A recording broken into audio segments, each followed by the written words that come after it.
You're listening to the Today's Eden podcast, episode 12.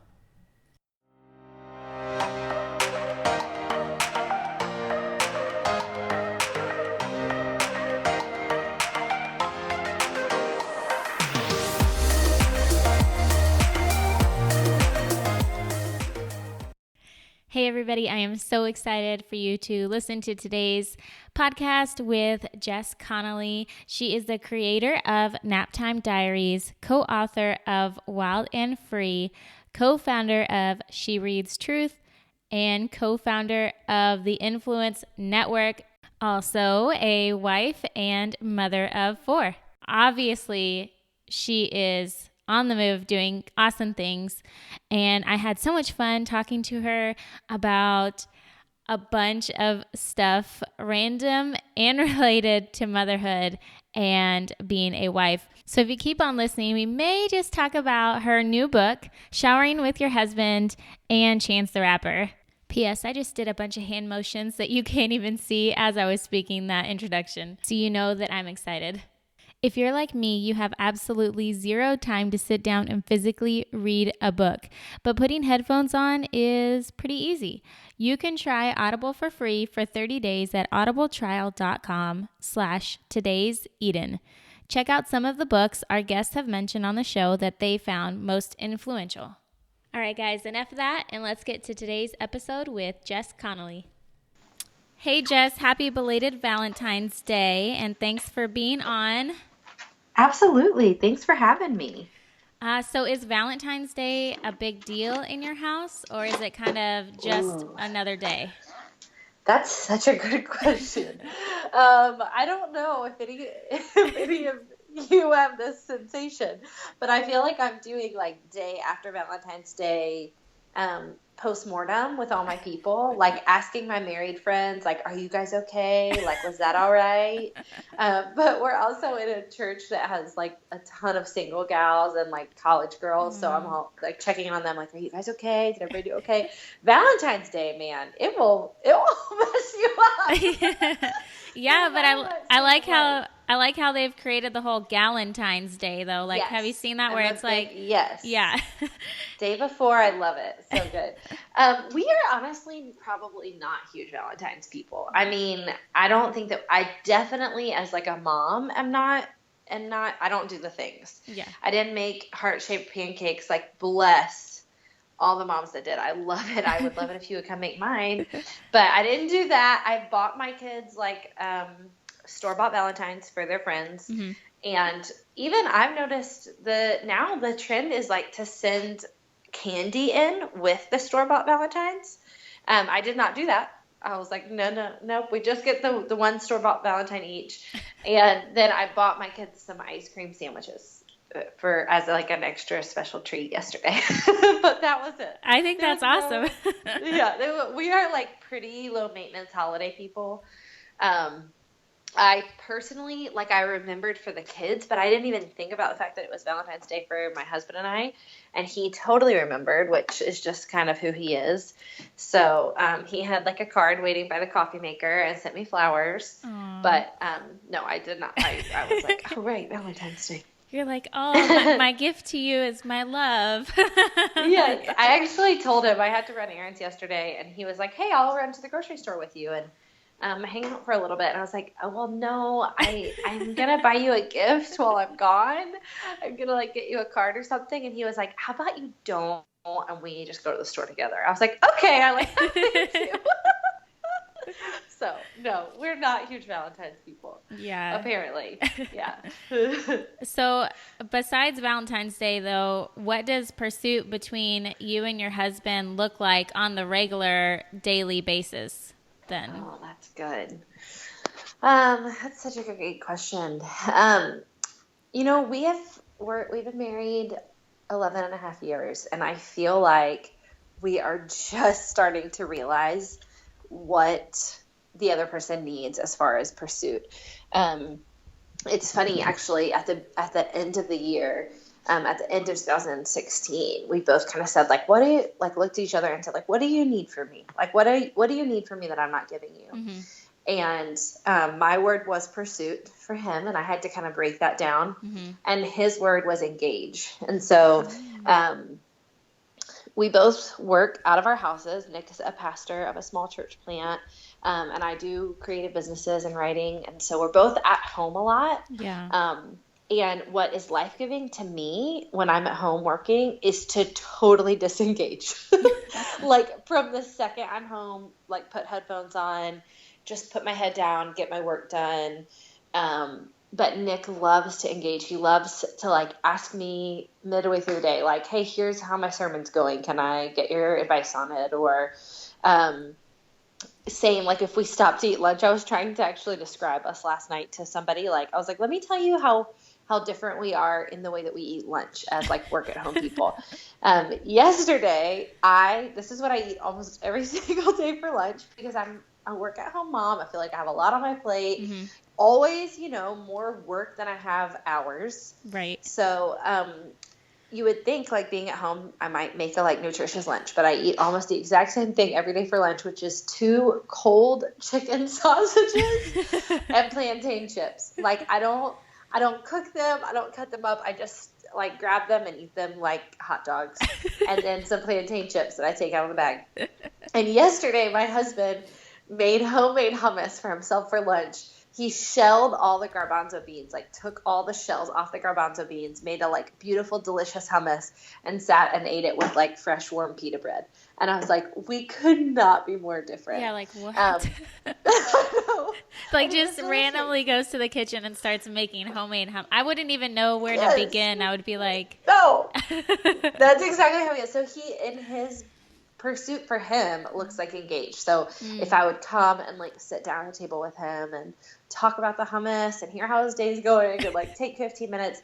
And I had to sometimes like really work at that, but I'm learning like that's life-giving and that's loving to him. That's pursuit to him is when I engage. For me, it is way more, like I would say typical pursuit, like really asking. A huge thing like my husband has learned about me that I'm such a weirdo about is I'm a question asker. So I'll say like, how was that for you? Or what did you think about that sermon? Or how did you feel about your day? And his natural response is to answer and then assume that I'll answer. But I'm the weirdo that I'm like, now you have to ask me. Yeah. But you don't want to say like, ask me, no, right? No, exactly. I will not say like, okay, your turn. Yeah. I'll just wait until, he says like, okay, what about you? So if we have like, ever an argument and we're talking about pursuit, I will come back to like, well, you did 2 months ago. I asked you about your day and you didn't ask me about my back. And he's like, okay. Yeah. So yeah, I would say that's it for us. Like I love to be asked how I'm doing. I love when he asks me like, can I pray for you? Can I stop right now and pray for you? He's just a great husband in general, but he does always say like, how can I help you today? Things like that feel very loving to me. Yeah.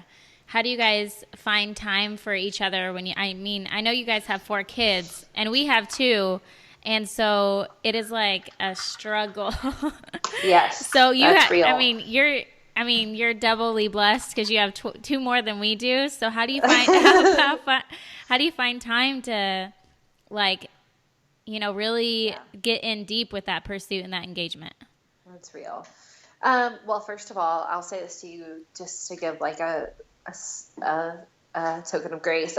I always tell people, I think like having 1 or 2 kids is the hardest. For us, 3 got a lot easier and 4 was like a fun party because all of a sudden their attention was like turned to one another a lot more and they became their own like microcosm of people who take care of each other, and that is really great.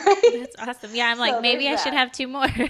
Yes, when moms are like, oh, I only have 2 kids, like, how are you doing it? I'm like, just have a few more. I promise it'll get easier. I know that sounds crazy, but I especially feel that for moms of 1. When moms tell me, like, I only have 1 kid and I feel so stressed out.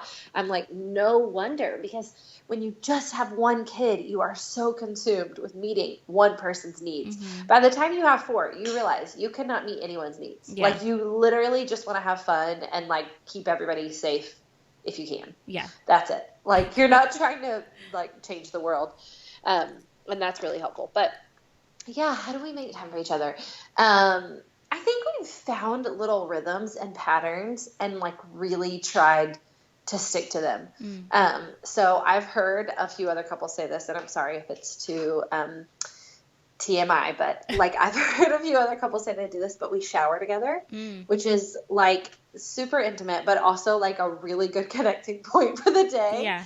And I know a lot of moms and women say, like, all their good ideas come to them in the shower. Like, Yes. that's their only time to think. And so I really do feel like there is something that comes alive when I'm, like, in the shower away from kids, usually at night. And I'm like, oh, I have all these things I wanted to tell you. I'm just remembering now. Like, let me tell you my good ideas or my fears. Or that's, like, a small thing that works for us. We fight really hard for a date night pretty much every week. It's really rare that we don't have a date night. And we do that by just asking for a lot of help. At the beginning of the month, I'll email a few friends or college students, and just say, like, here are the 4 nights, this month that we would like to go on a date. Can anybody help watch our kids? You know, if we have to pay you, we will. If you'll do it for free, just as community, that would be even better. Yeah. And yeah, I think, like, really fighting for a date night helps us a ton too. I think more than the things that we intentionally do to connect, the things that we do to try not to disconnect always feel more important for us. So, like, looking for the rhythms or the things that, like, draw us away from one another, and really watching that. A thing I have to watch a lot is, like, telling my girlfriends issues that I know my husband would like to know about. So I have to watch, like not pouring out all my things to them when I know my husband would love to hear whatever it is that's going on. Yeah. So you guys aren't doing any romantic camping getaways then? That is not our life. No, not in the slightest. I know. Well, I was reading your book, and I literally was laughing out loud when you were describing your camping trip. Yes. I hate camping so much with a passion. Like, more than I could ever describe. So I can't relate to the showering together thing because I just, like, I want all the hot water. So, like, and I'm so much smaller than my husband. So, like, he just, like, blocks the whole water. So I'm, like, standing, like, you know, shivering, like, just get out. Like, I can't, you know, so, but we have this past year made it a point to do a date night where we asked, my husband's mom, she lives, like, a mile down the road. And so we've asked her, like, hey, every Friday night, would you mind watching your grandkids for, you know? And so for the past year, she's watched them almost every Friday night. And it's so good. Yeah, it has been a game, which I know isn't maybe, like, realistic for a lot of couples because their family isn't close or whatever. But I mean, it was huge for us that year, and I felt like with that I was able to step out of that whole, like, okay, I can take off the avocado covered shirt and snot covered pants and, like, actually put jeans on. And so, like, it was just, I guess, that freedom of allowing me to live in womanhood and being a wife and letting motherhood kind of stay back for the night. It's so good. That's so good. And it's, you know, I feel like I talk to so many women who say, like, oh yeah, well, I don't have family around, or I don't know who would do that for me. And I would, like, so encourage them to say, like, just press in, just try. My family actually lives really close by. They're, like, 20 minutes away, and they are never the ones who watch my kids.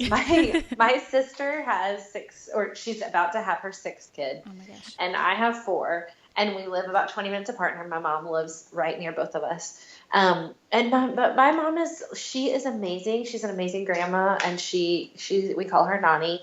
She does so many things for the kids. but she's really busy, and babysitting isn't always her like easiest thing that she can do. Yeah. And so I never even ask her. I never even think to ask her. Like, it's not even the first person I ask. And I've talked to women before. I've said like, oh, I don't have anyone nearby, or I asked my mom, or I asked my family member, and they said no. And I will tell you, it just pays to be persistent in this. Like, I've asked people before too, and they've said no, and I asked someone else. Yeah. Because you will find there are people who want to be on your team. There are people who want to have a healthy marriage, want you to have a healthy marriage, and even going to other moms and saying like, can we trade off somehow? Like, can I come over and watch your kids one night a week, and you come over and watch my kids? Because there's also nothing better than going to somebody else's house when their kids are asleep, where you don't have to do dishes and you don't have to do laundry, and you can just sit there and watch TV. It's so much more restful than being at your own house. Yeah, I love that. And I think it's also a struggle to kind of get over that feeling of, I guess, because I feel like going on a date night so often is so out of the norm right now, to where, to where you almost feel like, well, am I selfish because I'm asking for, a date night this often? Or am I, to where you have to kind of overcome that mentality of like, no, like this is what my marriage needs. This is what we need to do. Absolutely. Absolutely. But I wanted to dig into more of this like mom life, wife life thing, because, like we already kind of talked about, the struggles are definitely real. And so I've been reading Wild and Free, and I'm a little late to the party on that one because you already have a new book. I was like in the middle of reading this, and then I see that you have it, and I'm like, really? I haven't even finished this one yet. Well, it's okay. You got time. Yeah. The new one doesn't come out for a while. So, yeah, and I wanted to talk about that a little bit later. But how, as women, mothers and wives, how can we really grab hold to the idea of wild and free and take action in our daily lives? Yeah, that's so good. Well, you know probably from reading it that we certainly didn't write Wild and Free for moms, but I do pray that it will be like very encouraging for wives and moms. And I feel like for sure more than any other season in life that I've experienced so far, new motherhood and even just like even newly married women, that there is such a tendency to need to respond to the expectations of just what's put on you, of what's expected of you. I see this so many times when I'm spending time with newly married women or new moms, that it's in our culture. There's just a really prescribed identity that you're supposed to step into. Like, this is who you're supposed to be. And that can be very trapping and discouraging and defeating for a lot of women. And I think some women respond to it by immediately trying to fit in. And I think some women respond to it by immediately trying to rebel it. But I think the wild and free way, right, is to look at what's expected of you, what culture is expecting of you, totally really depending on what culture you're in, because that's the hardest part about what's expected of you as a wife and a mom, is it depends on like where you are in the country, where you are in your town, what kind of church you're a part of, what kind of school your kids go to. That really plays a huge part in what's expected of you. Yeah. And so I feel like the wild and free answer is not like completely buck that, and it's not completely fit in, but it's really look instead at who the Lord's made you to be. Yeah. And what he's asking you to do in this season. And that's a lot less comfortable, but I feel like a lot more long-term life-giving. Yeah.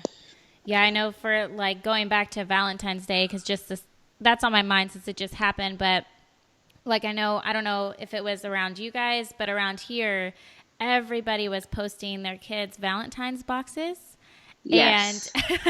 And I felt like the pressure to perform at like this Martha Stewart level, because everybody was posting these boxes that included power tools or like an art supply haul from Hobby Lobby, and I literally like could not do that. So no way. Yeah. And so I kind of embraced that thought in my mind, like, you know what, like, it's okay. Like, I'm not going, like, that's just not, that's okay if somebody else wants to do that, but I'm not going to put that pressure on myself to do that. And I had my daughter make her own, which included extreme folding. I don't know if you remember, we used to call them cootie catchers when we were, so she made so she made those for Valentine's, or she wanted to, and I guess they call them fortune tellers now. So I like did the cutting, because if I hadn't, it would have just turned out a mess. So I did the cutting, and then I was like, but you're all on the folding. Like, the folding is your thing.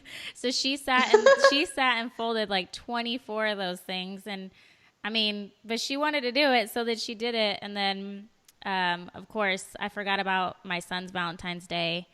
And so I, like, at 10 o'clock the night before, I like sat up in bed and I was like, oh crap, like I forgot I forgot he was supposed to take something. So thank goodness for Pinterest, because I just like printed something off, and he stuck a sticker on it and went on his way. But, I love it. But yeah, definitely.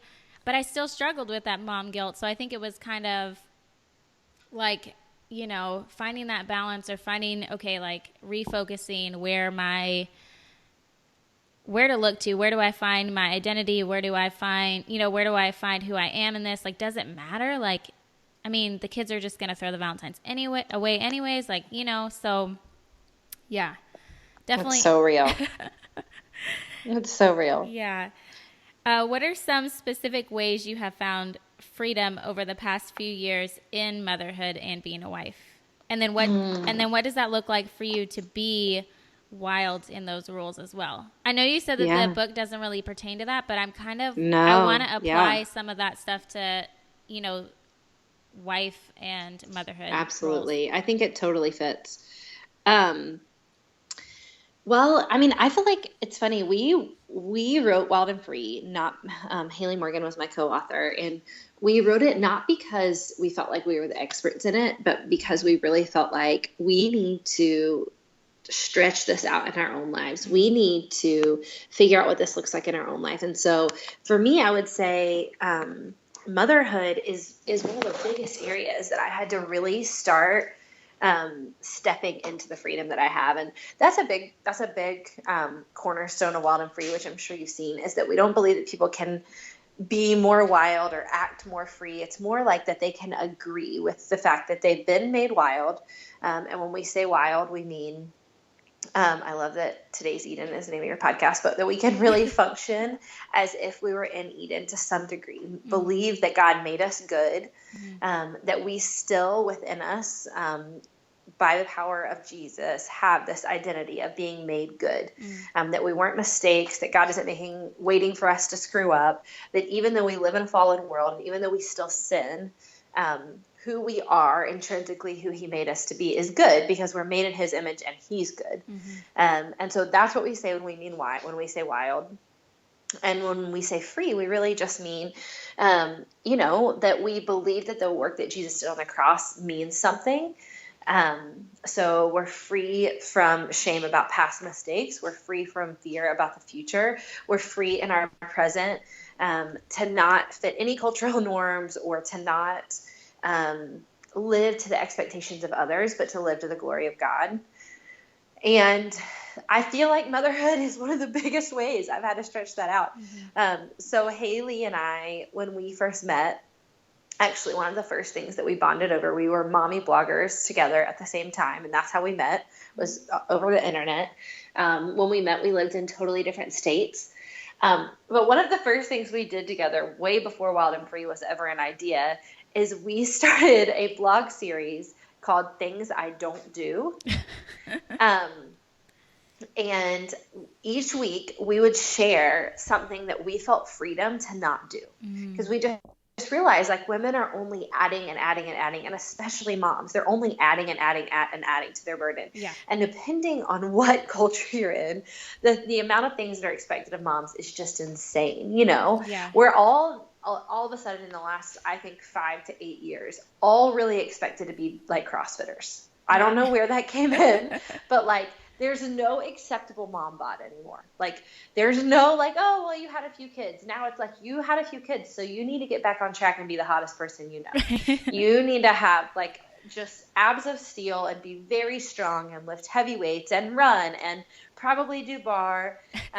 We need to be Pinterest perfect. We need to have like all the crafts done, and we need to be just fantastic wives, like incredibly supportive, so encouraging, great in bed, like always selfless, get up at the crack of dawn, stay up till late at night. Depending on where you're at, some communities will say, like, you need to work. You need to be really successful and make an amazing living. And some will say, you should never work or have dreams or aspirations. Right. You should be so content to stay at home and just be a mom. It's just so overwhelming. So I would say one of the biggest ways I have found freedom and stepped into that wild freedom is learning who God made me to be and walking in it and feeling great about it. So the things I don't do list is a huge part of that. And I love that that's like one of the first things that Haley and I bonded over. But I'd say small things like that, realizing like, you know what? I do not do birthday parties for my kids. It's not life-giving for me. It doesn't work for our family. Again, I have 4 kids. My sister has 6 kids. Yeah. She's about to have 6. When we get them together, that's 10 kids. That's a party. Yeah. So, you're like, we're done. That's good. We're good. So to even do like an extended family birthday dinner is a party. It feels like a party. Yeah. And small little things like that. And it's interesting to me how being in community and really learning to be wild and free, it helps you to value what other women do and what other women are good at. And I feel like sometimes the more I see other women's strengths and what they're called to, it's only that much more encouraging to me to know, like, I'm not called to that. I love that you're so good at that and that it's so natural for you. And it frees me up to realize I'm even more so like not called to that. Yeah, I love that. I've learned that in the past year, just kind of realizing that somebody else's gifts don't have to be mine. And that kind of takes the pressure off of me that like God gave me my own gifts of, this, that, and the other. And if he gave the gift of organization and, house design or, to somebody else, then that's their thing. And maybe I can ask them for help, but I don't need to put that on me to feel the pressure to provide that for my household too. Absolutely. Yeah, absolutely. That's so good. So what are the ages of your 4 kids? They are 10. So I have to preface with my top 3, okay. my older 3 are really close together, and all their birthdays are really around the same time. So we're in our birthday time right now. Oh so they're about to turn 10, 9, and 8. Okay. And then we have a 4-year-old. Whoa. Yeah. So the first 3 are like ridiculously close together. They're 13 months apart on either side. That's awesome, though, that they still include the youngest one, that they kind of just like all run together and the age difference doesn't make a difference. Absolutely. They love him. He's like their mascot. So what is your favorite part about your current phase of life then right now with your kids and your family at the stage that it's at right now? Oh, such a good question. I think my favorite stage is seeing the emotional maturity in my big kids and starting to really enjoy time with them as like a companion and less as their mom.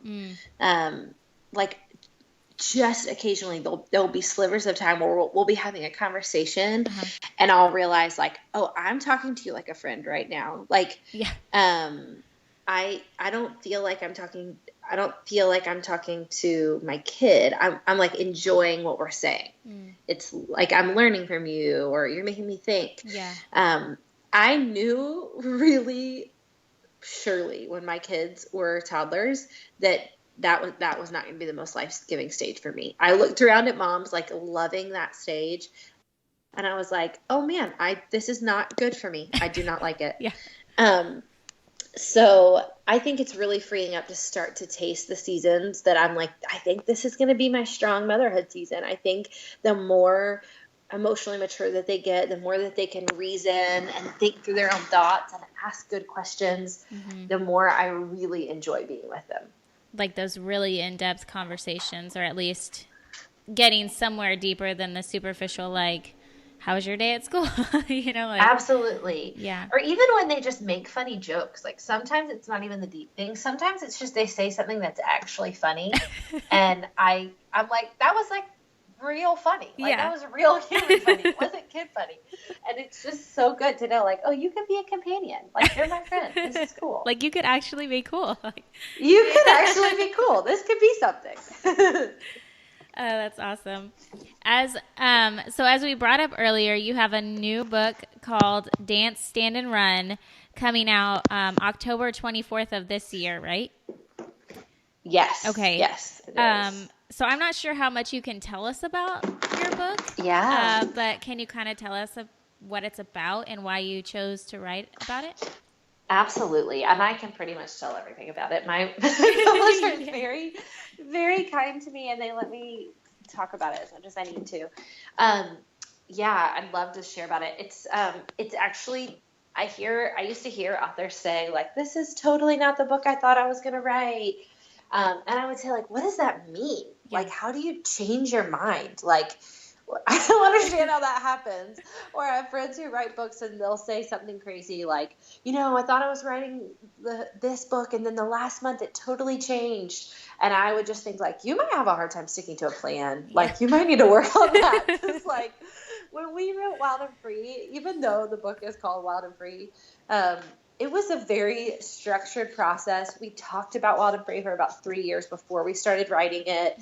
We knew what we wanted to say. Yeah. We sat down and we wrote it. It was a really simple process. Wow. But this book was not that way for me. I was actually going to write a book about vulnerability and being honest with ourselves, Yeah. being honest with the Lord, being honest in community. And that was the book I was going to write. And I felt great about it. I was excited about it. I was ready to dig in. I thought it would be a really easy second book to write. And it's not very often that you write a book and launch a book in the same year. Yeah. But the publisher had me on like a little bit of a quicker schedule. So I knew I had to start writing pretty much as soon as we launched Wild and Free. So I was ready. I wanted to write that book. And then I'll try to make it as short as possible, but I can share the story about how I decided to write Dance, Stand, Run because it's a big part of the content of the book. And it actually is like the whole first chapter is the story of how I decided to write it. So I'll make it shorter than that. But essentially my husband and I are church planners here in Charleston. He's a pastor. We started this church 3 years ago. And in the season right after we launched Wild and Free, I just noticed some stuff going on in my heart. And it was Easter of this past year. We had like a really weird Easter. Mm-hmm. And Nick and I had been really praying and had been really hopeful and excited about what was going to happen. We thought it was going to be a really spiritual, beautiful Sunday, and it ended up being like kind of a hard, lackluster day. Our people just didn't seem to really be feeling it. It was just a weird Easter. Yeah. And I really got honest. I was taking my own advice as I was getting ready to write this book about like honesty and asked the Lord, like, what part of this is on me? Like, what part of this is my fault that church just didn't feel great today? And I felt like the Lord showed me 3 separate conversations I had had that day that were about the TV show Pretty Little Liars. And if that seems like a crazy thing to talk about on Easter Sunday, it is. Yeah. And that is not like my norm. I'm a pretty like hyper spiritual person in my day-to-day life. If you see me on a random Tuesday, like I'm thinking about the Lord, I'm talking about the Lord, I'm thinking about the Bible. But through him like opening my eyes, I realized that I was really kind of hiding my more like spiritual self a lot of times for people. And I noticed this trend in like all of Christianity that we've gotten so good at being transparent and we've gotten so good at like not showing off how spiritual and how Christian we are and how great we are. But that I started realizing, like, I think that we've begun to hide our holiness a little bit and even maybe discount it a little bit. So that kind of led me digging into the idea of holiness. And are we already holy? Are we trying to become holy? Like, what does God's word say about holiness? And what I found is that, what most theologians will tell you is that when we accept Jesus, when we begin a relationship with him, we're made holy. And the rest of our life is kind of a response to that. It's a response to our holiness. And so I just started asking myself, like, have I forgotten about holiness? Have I forgotten that I'm already holy? How am I responding to that? Am I agreeing with the fact that God's called me holy?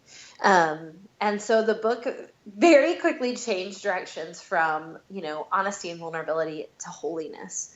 So the book is called Dance, Stand, Run. And it's about dancing in grace, standing our holy ground, and running on mission.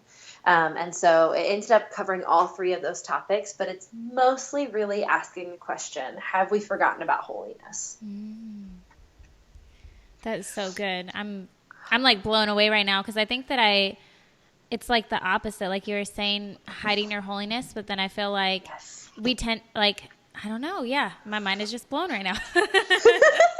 It's an interesting season we're in because, yeah, I mean, it was a really interesting book to write. When I say interesting, what I mean is like hard and weird and tender, but very good. Yeah. But even looking at church history, I did a lot of digging into like what the Christian church has looked like in America in the last 50 or 60 years, and kind of looking at the arc and the span of how we've started to embrace grace more. And that's such a good thing.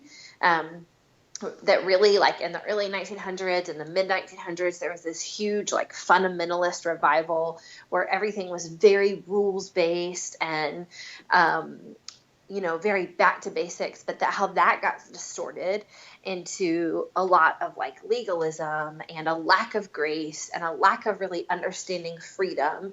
And what came out of that was the grace revival, and we saw a lot of nationwide revivals happening. It's where you see Billy Graham come in, and we're seeing mass amounts of people come to know Jesus, which is a beautiful, amazing thing.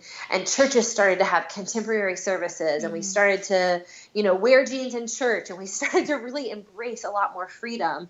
And what I found is that I think in the midst of that, we might have forgotten, some of us, myself, starting with me, we might have forgotten, but also God hates our sin. Yeah. And we love to talk about how God hates other people's sin. Yeah. We love to talk about all the things that he hates. But when we look at scripture, when we really study, what does God hate? What does he not like to be around? It usually starts with us. It starts with our pride, our haughty eyes. And so anyways, I could talk forever. Obviously, I wrote a whole book about it, but I pray it's going to be a good, gentle, just wake up call to the women of our generation. Have we forgotten about holiness? That's awesome. How do you find time to dig so deep in the word when you do have 4 kids, and obviously you have a lot going on in your life other than that as well? So how do you find time to dig deep into the word, or make time, to do any type of scripture or devotional? And then how did the process of writing this book look like for you and your family? Yeah, great question. The scripture, it's funny, last night at my in my church, in our family group, that's what our community groups are called, we talked about this, and my answer about how to find time to be in the word is unfortunately super simple, and sometimes what people don't necessarily want to hear. But I just wake up early.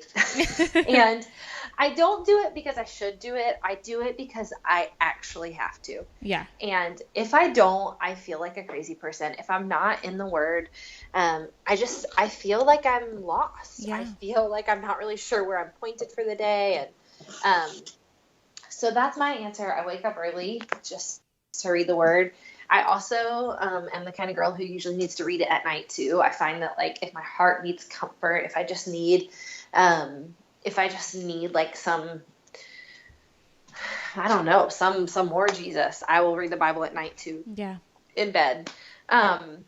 And I don't think that we have to read the Bible in the morning. I sure think it's like an easier time to just wake up 30 minutes earlier, wake up 15 minutes earlier, and get in the Word. I also love telling women my favorite trick to read the Bible with kids, and that is TV. That I totally shamelessly, like, will tell my kids, like, absolutely, you can watch TV first thing in the morning. I have really early risers. So when they were younger and they were waking up at 5 or 6 in the morning, I would just say, like, please go watch the TV. It's going to make us all a lot happier if Yeah. you just go watch TV for 2 hours and zone out, and I will get to read my Bible, and then we'll, go screen free the rest of the day if we have to. But, yeah. And then how the book writing went for our family. Again, this book was so different. It was so different from Wild and Free. When we wrote Wild and Free, I had kind of scheduled times that I wrote the book. I got it all done during those scheduled times. Dance, Stand, Run kind of took over my life for, like, honestly, when it really came down to it, I wrote the whole thing in about 3 weeks. And I just had to ask for a lot of grace from my family.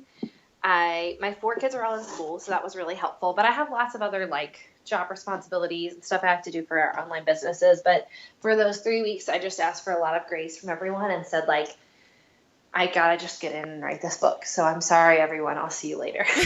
And I'm really grateful. And you know what? My kids are, like, I've just found when you ask kids to be supportive, when you ask them to be on your team, they want to be. Yeah. So they love talking about the books. I mean, we've even gotten our kids excited about, like, the number of books that we've sold, because they understand, like, that really matters. Like, that it really matters how many women are reading this. So they'll ask me all the time, like, how many copies have you sold? Or the other day, my son said, Mom, all great books are made into a movie. So are they going to make a movie of Dance, Stand, Run? And I was like, probably not, babe. If they did, it would be so weird. But thanks for considering it. Like, that really means a lot to me. So, That's yeah, awesome. it was a consuming process, but they were really blessed and really awesome. Yeah. To just be champs. Yeah. I think I can relate to that, because I mean, I haven't published a book. Like, I'm not on your level of writing yet, but, like, Oh, listen, any writing is writing. So. But yeah, so I've noticed that, because I do this podcast, and they don't, a lot of the times I do it while they're at school, and so they don't really know that I'm doing it. Or if I'm, like, blogging, they don't really get it. My 3-year-old, he still, I mean, he doesn't, really get it. But my 6-year-old, now that I've been telling her, like, oh, mommy's, I've talked to this person about this today. And then, like, she has really gotten into it to where now she is pushing me to write a book. Like, she wants me to write a book, and, so she gets excited about it. And I think that's very encouraging to them to see, like, oh, this is what my mom does, and including them in that, to where they feel a part of it, not just like they're watching you do it. But and then also, especially if it's something about, like, standing out in your faith of something, then it kind of examples to them, like, okay, I can do the same thing. Like, if my mom can do it, I can do it. And yeah. That's so good. Yeah. That's so good. What was I going to ask? Oh yeah. So I was reading your blog also, and there was one blog that just, like, attached to my heart immediately, because I can relate to holding on to other people's words. But you once got a review on Amazon. Yeah, yes. You knew where I was going, right? About Wild and Free, about being a Caesar salad, which I freaking love a Caesar salad. So, like, right, exactly. but yeah, tell us that story, because I know some of the listeners probably don't know it or may not know it. And then I was just curious, how, like, what went through your mind? Because obviously I'm thinking, or I would guess, that when you're writing this new book, that was kind of in the back of your mind. But how did you overcome that and say, like, I'm going to ignore the voices of others to, like, move forward with what I want to do in writing this new book or whatever? That's such a good question. It's so funny, because I wrote about it, and I think that was, like, one of my most ever read blog posts. And people were so encouraging and so life-giving. And there were a few, if you read it recently, you probably saw there are a few negative comments on there, which I'm totally fine with. Yeah. But it's still like a really weird, tender thing. So yeah, the comment said, I mean, Wild and Free got great reviews on Amazon, and I'm so grateful. Our readers were so generous. I think there are like 11 or 12, maybe a few more negative reviews out of hundreds. Yeah. And that's totally fair. You know, people should have an opinion. And the book is not for everyone, which is the first thing, you know, that's worth saying. Like, not every book is for every person. I love deep theological books. We didn't write a deep theological book. That's not what we wrote. Yeah. So women who wanted it to be that were going to be disappointed. But yeah, we got a comment that said, you know, this was more of a Caesar salad when you wanted a steak. Like, I was really hoping it would be meaty and rich and thought-filled, and instead it wasn't bad. It just left me like a little hungry for more. And there have been really scathing reviews. I mean, there's one on Amazon that calls me like an, in quotations, pastor's wife, as if I'm not a real pastor's wife. Like what? And that one, it's like, you know, pastor's wife. That one messed with me for a while because I was like, oh, okay. But the Caesar salad one really got to me. And I think I wrote about this on the blog. I think the reason why it messed with me the most is that it confirmed some like deep fears that I had never actually said out loud. I had never said to anyone, I'm worried I'm not deep enough. Yeah. Like, I'm worried I'm not smart enough. I will be the first person to say, like, I wrote a book. I do not consider myself like a writer. That's not my, prime calling in life. And I don't write books because I think I'm an amazing writer. I write books because I think it's a great way to get out ideas, but I am like an idea person. I'm a communicator. I'm a lover of women. Like, I want to see women living free and living abundant. I don't really want to like write beautiful things. And I knew that going into Wild and Free. I knew that I didn't want to leave people thinking she is so smart. Yeah. And I didn't want to leave people thinking like she's such a good writer. I wanted to leave people thinking about the Lord. Yeah. But that comment super messed with me. And so in the moment, how I handled it, I wrote about in the blog post, is that I got a few girlfriends together. I was really avoiding starting to write Dance, Stand, Run. And I was reading a lot of like deep, heavy theological books about grace and holiness, and all those types of things. And my husband came in one day and he just like looked down at what I was studying, and I wasn't writing, I was just studying. And I think that there's such a thing as like being prepared and being wise. And if you're going to handle God's word, like handling it with a lot of care and really knowing what you're saying before you're leading people astray. So I'm not saying we shouldn't study, but I had definitely crossed the line into like just fear. I was just feeling fearful. And my husband came down one day and said, "What's going on with you? Like, why are you not writing, and why are you still reading all of these books written by like dead theologians?" And I was like, babe, I want to handle this well, and I'm so stressed, and they think I'm a Caesar salad and not a steak. And he was like, yeah, don't do this anymore. And I honestly, I wrote about how like some friends and I got together and we like literally wrote down the words like Caesar salad, not a steak, and we burned it. Yeah. And we did that for like any other kind of like words that had been spoken over our life, and it was so life-giving. But really how I think I got over it enough to be able to keep writing Dance, Stand, Run, and how I think I do it every day, is that I think a little bit I had to swallow, like, I am a Caesar salad. And honestly, I think that's who God made me to be. Like, I really do. If you gave me an audience with every single woman in the whole world, I don't think I would tell them very deep theological things. I think I would say, God loves you. You should read the Bible because it's good for you, not because it's a chore, but because there's life there. I think I would say prayer is awesome. Like really actually praying and talking to God is awesome. I'd say really simple things. I'd say you should be in a church. Not because it's what you should do, but because it's so life-giving. And community is amazing. And being in a body of believers is just such a win. And I think just owning the fact that God has given me a lot of Caesar salad messages, and the fact that, like, I think they change the world. And I honestly don't think women are living out the very simple things of walking with Jesus. And I think if we were, the world would look a lot different. Yeah. I think if we really all were spending time in the Word and spending time in prayer, we wouldn't be talking about how big our butts look, and we wouldn't be worrying about Pinterest Valentines. Like I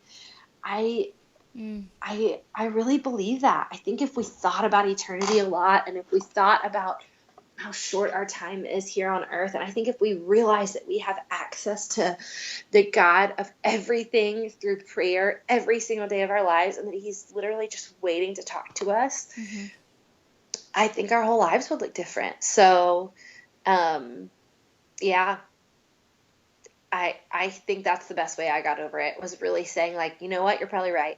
I am a Caesar salad, and I think I'm going to stay there. I think that's what women need to hear, and I'm okay being that. Yeah. Yeah, and I think that kind of goes back to the whole, like, realizing your gifts and other women's gifts. But I mean, there's nobody, I mean, no matter what you do, you're not going to be able to please everybody. And if we did, then that would mean that we were all the same. We all had the same opinions, and that would be awful and boring. Awful. Yes, that would be the worst. And there are women who really do need, like, a steak. And to that, I say, like, go for it. Go get that steak. Yeah. Like, you go get that steak. Yeah. Yeah. But I will say this. I think that if you are the kind of woman who needs steak and you've already had enough Caesar salad, you don't spend your time writing negative Amazon reviews. Right. Yes. And that's all I'll say. Like, I think that if we actually were women who spent time with the Lord and spent time in the Word, we would not have time to bash other women on social media or Amazon, for that matter. Yes. Agreed. So, yeah. So we're almost running out of time, but I really wanted to bring this up because I thought it was so awesome that you understood the words to this song, but Chance the Rapper on the Grammys. I was like, I was watching it, and then I just happened to, boredly get on Instagram, and then I was looking through the Insta stories, and I was like, what? And then I saw yours, and you're like jamming out, and I'm like, that was literally the only sentence I understood, was when he said giving Satan a swirly. And then, like, 90% of the song I couldn't understand. But yes. So what did you think about that when you saw him step out in faith like that? This is probably my favorite interview I've ever done. You asked me about all my favorite things, including Chance the Rapper. First of all, I'm a huge Chance the Rapper fan. Like, I knew the words because I know the words to that song. And I'm a huge Chance the Rapper fan. Yeah. In general, like, what I don't think people would expect is that I love rap, first of all. But, so I loved that moment. I got so many messages on social media after I posted about it because, and it was so interesting to me because I think it really speaks to, like, why I wrote Dance, Stand, Run, because so many women and so many Christians were, like, up in arms immediately, like, oh, but have you heard some of his other songs? Like, he talks about Jesus, but have you heard some of the other things he said? And I don't know, I'm just, like, a really big Chance the Rapper fan. He is, like, a mainstream rapper. He does rap about things that are not honoring to the Lord. And I do think as believers, we have to have discernment and, like, watch what we listen to and watch what's entering our hearts. You would never catch me, like, playing those songs in front of my kids, obviously. But I don't know. I think that so many times, when people who are in a lot of darkness are trying to shine a light, for whatever reason, the church wants to, like, sweep them under the rug. And I just think this is what Jesus did. Like, he was with really busted, broken people, and he went to really busted, broken people. I mean, when we're looking looking at him, like hanging out with the woman at the well, no one is saying, I mean, the people who are saying like, but do you know what she did? Right. Like those were the Pharisees. They were the villains in the Bible. Yeah. And that's what we sound like when we get on social media and we say like, oh, I mean, great that he was talking about Jesus, but can you believe all the other things he talks about? And I would just say like, oh, what do you talk about in private? Exactly. Like, That's what I was saying. what phone conversations would you not want to hear? Chance the Rapper has one song that I will tell you is called Smoke Break. Uh-huh. And it's about how like he and his girl don't smoke weed anymore. And I'll tell you, it's one of my favorite songs. Yeah. And I play it for my husband, and I tell him, listen, we don't smoke weed, and we don't believe people should smoke weed. But the heart behind this song is that married couples should spend more time together and should keep making time for each other. And I think we should learn from that. Yeah. And I think a few less churches would be in horrible situations if pastors would spend a little more time with their wives. And I think if we can't get past the like drug reference and onto the heart of what other people are saying, we're like in a bad spot. You know, he raps about like being addicted to Xanax and how the Lord helped him overcome that. Yeah. And again, I'm like, how many ministry leaders are addicted to Xanax and not talking about it? Right. Like, let's talk about it. Let's talk about the things. Or the fact that I think that another way you could think about it is just that he is kind of preaching to the culture that he's in. If he didn't talk about things that they can relate to, then they would totally just tune him out. But exactly, you know, like he's in it and he's around those people and that lifestyle. He knows what they're going through, so he's saying like this. So he's using music as his outlet. But I mean, exactly, yeah, just like you said, every day we don't do things that are glorifying to the Lord, but at the end of the day, we're still His, and He still wants us. So absolutely. Yeah, I have a friend who has a theory that all of his songs, like, that are about dark things, like, when I asked her about it, she was like, I don't think he really does drugs. She was like, I just think he raps about it so that he can have an audience with people who do drugs. Oh. I was like, you might be right. I don't know. That is good. I'm with you. That's good. Yeah. Yeah. So, and another random fact that I learned about you is you're a handstand junkie. Absolutely. Yep. Handstand, headstands, all of them. Okay, so I just started trying to do this. And I love it. Yeah, I can only go against the wall with my forearms or like balance with my knees on my forearms, but then I just like fall over. If I don't have a wall, I just fall over into like, I guess it's called a wheel or whatever. Yes. So what are your tips for women who want to do a handstand or a headstand? Okay, well, I'll have to like put it off, but I will tell you that one of the pre-order deals for pre-ordering Dance Stand Run is going to be a video that is like a video tutorial on how to do a headstand and a handstand, because I believe anybody can do it. So I won't tell you today, but I'll let you know when that video is available and I'll give it. It'll be a lot more succinct than anything I could say today too. That's awesome. Okay, so at the end of every interview, I always ask 3 very pointed questions. And so I wanted to ask you, what is the most influential book that you've read? Okay, not counting the Bible. Right. I would say Emotionally Healthy Spirituality. What's that about? It is basically about exactly what it says, like kind of melding the heart and the mind. And it just gets at a lot of issues that I think believers don't really know how to handle, like feelings. Like, what do my feelings have to do with my heart? And how do I speak truth to my feelings? And when I feel something, how do I like do the wise thing rather than just doing what I feel like doing?